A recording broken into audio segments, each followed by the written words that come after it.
வணக்கம் நண்பர்களே. மீன லக்கணம் மீன ராசிக்கான பண வரமும் சேமிப்பும். நான் பொதுவாக சொல்லியிருப்பேன், மீன ராசி மீன லக்கணம் மற்றவர்களுக்காக பிறந்தவங்க, தனக்கான சேமிப்பை சேமிக்க முடியலன்னு வருத்தப்படக்கூடியவங்க. ஆனாலும் இவங்க கையில் காசு இருந்தால் தங்காது. ஏன்னா அந்த மீன் ஓடிக்கிட்டே இருக்கும். நீர் ராசி இறங்கும் ஏறும் இறங்கும் ஏறும். அப்போ சொத்துக்களாவோ இடங்களாவோ அந்த சொத்து மதிப்பீடுல பணங்களை சேர்க்கிற போது அது நிச்சயமாக நிற்கும். இன்னொரு விஷயம், அரசு சார்ந்த அரசியல் சார்ந்த உணவு சார்ந்த தொழில்களில் அவங்க வெற்றி அடைய முடியும்.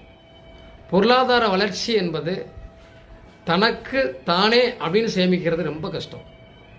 மற்றவங்கள் மூலமாக பொருள்களோ வண்டி வாகனங்களோ அது அது மகன் மனைவி குழந்தைங்க அவங்க பேரில் சொத்து வாங்கி போட்டாங்கன்னா அது நிலையாக நிற்கும். எப்போதுமே பொது வாழ்க்கைக்காக பிறந்த மனிதர்கள் அப்படின்னா அது மீனம்தான்.